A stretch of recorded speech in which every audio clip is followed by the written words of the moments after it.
Продолжаем освещать самые заметные события. В студии Валерия Наумова. Здравствуйте. Коротко о темах этого часа. В Тампонском районе продолжаются поиски пропавшего ребенка. С 1 августа в Алдане возобновят работу городские автобусные маршруты. Расскажем, как проходит фестиваль воздушных шаров в Нью-Джерси.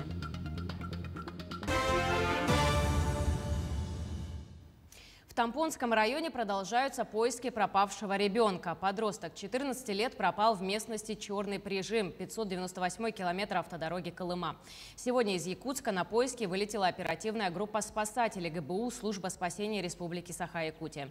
В ее составе 9 человек, в том числе сотрудник МВД со служебной разыскной собакой. Предположительно, ребенок пошел в соседнее стойбище, расположенное в гористой местности, примерно в 9-12 километров от охотничьего угодья, где он проводил летние каникулы в семье своего дяди. Дорогу он знал, но прошедшие дожди привели к поднятию уровня воды в речке Нюкуня, который он должен был перейти вброд. Поисковые мероприятия проводятся сотрудниками полиции, родственниками, работниками стада и осложняются тем, что из-за сильных дождей горные речки и ручьи вышли из берегов. В результате поиска обнаружены следы, которые привели к реке Нюкуня. Вода в реке после дождей поднялась, и на лодке переправляться было опасно. Сегодня на поиски выехала группа из 6 человек. 4 человека – работники полиции и 2 человека районной администрации. Также сегодня районная администрация обратилась в службу спасения республики с просьбой о направлении вертолета для оказания помощи в поиске. В Якутии санитарно-эпидемиологическая ситуация, связанная с угрозой распространения новой коронавирусной инфекции, остается непростой. Об этом на очередном заседании Республиканского оперштаба сообщил глава республики. С 21 июля 2021 года ежедневно выявляется более 100 новых случаев коронавирусной инфекции. Рост заболеваемости отмечается в городе Якутске, Мирнинском, Алданском, Нерюнгринском, Вилюйском районах. Новые случаи зафиксированы и в северных районах. Не сокращается количество тяжелых больных и летальных исходов. В настоящее время в городе Якутске и в 12 районах республики в реанимационных отделениях находятся 70 человек, из которых 14 пациентов в крайне тяжелом состоянии. Айсан Николаев еще раз подчеркнул, что главной задачей в борьбе с опасной инфекцией остается вакцинация. На данный момент по республике план вакцинации выполнен примерно на 64%. На сегодняшний день зарегистрировано 115 новых случаев заражения коронавирусом. Большая часть случаев приходится на город Якутск – 62 человека. В Мирнинском районе 13 заражений, в Алданском и Нерюнгринском районах по 6 заражений. В Ленском районе 5 случаев, в Усть-Алданском – 4. Еще в 11 районах от 1 до 3 заболевших. На территории республики продолжается вакцинация. Во всех поликлиниках Якутской республики есть вакцина 2 видов. Это «Спутник Ви» и «Эпивак Корона». Всего в республику поступило 278 387 доз вакцины. Использовано 93% от общего объема имеющихся.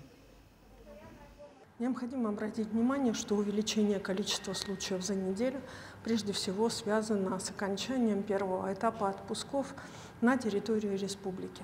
В связи с этим обращаем внимание на обязательное соблюдение требований указов главы Республики Саха-Якутия, связанные с необходимостью по окончанию отпуска сдачи анализа ПЦР, преимущество вакцинирования перед выходом на работу тех отраслей, которые не включены в постановление главного санитарного врача, обязательное вакцинирование для тех при выходе на работу, кто, соответственно, относится к категории лиц, для которых вакцинация является обязательным, и, конечно же, соблюдение сразу после приезда режима самоизоляции. Данные меры помогут предотвратить возможность распространения инфекции именно очагового группового характера у нас на территории Республики Саха-Якутия. Также главный санитарный врач внес изменения в постановление об иммунизации населения Республики Саха-Якутия против новой коронавирусной инфекции. Согласно этому документу, работники ряда сфер деятельности, это сферы торговли, общественного питания, театров, кинотеатров, домов культуры и другие, должны пройти обязательную иммунизацию в зависимости от эпидситуации. В документе также разъясняется действие работодателя в случае отказа работника от вакцинации или же наличия медицинского отвода. Руководители организации индивидуальные предприниматели в период эпидемического неблагополучия обязаны обеспечить проведение вакцинации не менее 70% работников от COVID-19.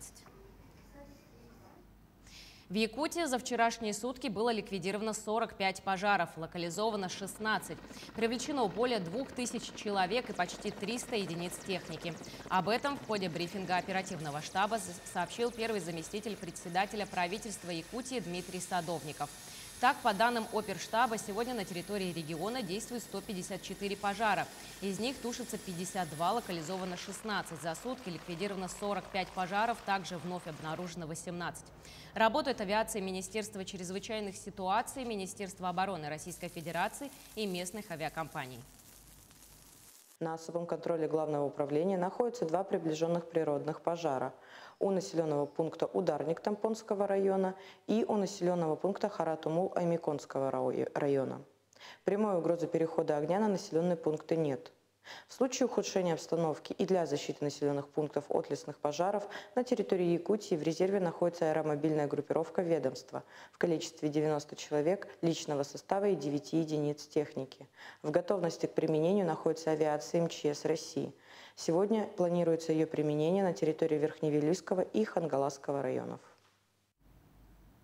За прошедшую пятницу и выходные сотрудниками госавтоинспекции города Якутска на столичных дорогах во время рейдовых мероприятий и массовых проверок задержано 44 водителя транспортных средств в состоянии алкогольного опьянения, из которых 4 автолюбителя не имели права садиться за руль, и 5 граждан уже были ранее лишены водительского удостоверения.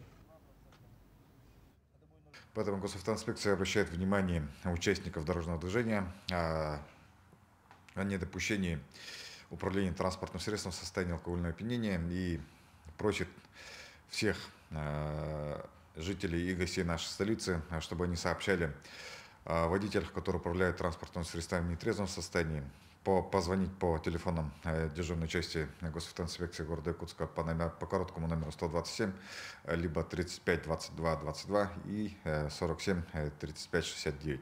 Также по номерам телефона дежурной части полиции через 02. С 1 августа в Алдане возобновят работу городские автобусные маршруты. На днях власти города подписывают договор с новым перевозчиком. Напомню, что в конце мая у городской администрации закончился контракт с алданской пассажиротранспортной компанией, которая не стала его продлевать. Подробнее расскажет все в своем сюжете Руслан Павлов. Сокращение автобусов на городских маршрутах в Алдане началось в начале этого года. Уже тогда местный перевозчик заявил, что не вывозит ударов пандемии по бизнесу и устоявшейся схемы финансирования пассажирских перевозок. Если не удастся изменить подход к данному вопросу, то контракт продлить не получится. Еще в 2018 году и в 2019 году я обращался в соцзащиту, потому что мы работали по 220 закону организации пассажирских перевозок, где предусмотрено датирование, то есть возвращение части затрат по нерегулируемым тарифам. Мне было отказано. Договориться не удалось, и с началом лета в Алдане исчезли автобусы. Общественный резонанс и упреки в адрес городской власти лишь подогревали нервозность. Самой главной проблемой, с которой столкнулась мэрия, в районе не нашлось желающих заполнить высвободившуюся нишу, да и перевозчики извне не спешили заходить в Алдан, выдвигая свои особые условия. Квартирный вопрос мы рассмотрели, решили. Приедут сюда работать водители с Нерюнгри. 1 августа запускаем автобусы на территории города. Подписываем соглашение с Управлением социальной защиты населения для льготной категории населения по перевозкам. В общем, надеюсь, что будет все хорошо. До середины сентября по 2 маршрутам 5А и 1А в день будет выполняться 18 рейсов. Затем на каждое кольцо добавят еще по 1 автобусу для разгрузки пассажиропотока в часы пик. Руслан Павлов, Георгий Баранов, Алдан. В штате Нью-Джерси проходит ежегодный фестиваль воздушных шаров. Он собирает множество зрителей и более 100 участников. Подробнее расскажет наш коллега Сергей Берец. В течение 3 дней с пятницы по воскресенье в небо над летным полем города Реддингтон в штате Нью-Джерси взмывают десятки воздушных шаров. Здесь проходит 38-й по счету фестиваль таких летательных аппаратов. Погода отличная, солнечно, не жарко, ветер умеренный. Идеальные условия для воздухоплавателей и зрителей. Фестиваль считается семейным мероприятием. Билеты для взрослых стоят $40. Для детей от 4 до 12 лет – 15. Граждане младше 4 проходят бесплатно. Скотт МакКлинтон приехал из Луисвилля, штат Кентукки. Он пилот коммерческой авиации и владелец компании SkyCap Balloon Promotions, которая занимается эксплуатацией воздушных шаров в развлекательных и рекламных целях. Воздухоплавание зародилось во Франции и достигло там совершенства, поэтому нам нравится пить французские вина. Окончание каждого полета мы отмечаем шампанским. Как говорит Кайра Граймс, за те 13 лет, что она живет в этих краях, воздушный шар еще ни разу не приземлялся у нее во дворе. А сегодня это случилось. Она наблюдала за полетами с крыльца, и вот один из них опустился рядом с домом к радости хозяев. Управление по туризму штата Нью-Джерси утверждает, что этот фестиваль самый крупный в своем роде в Северной Америке. По словам Скотта МакКлинтона, удачные полеты – хороший повод, чтобы поднять тост за землевладельцев, которые позволяют садиться на их участки, а также за пассажиров, поднявшихся в воздух впервые, и, конечно, за экипажи. К этому часу это вся информация. Оставайтесь с нами.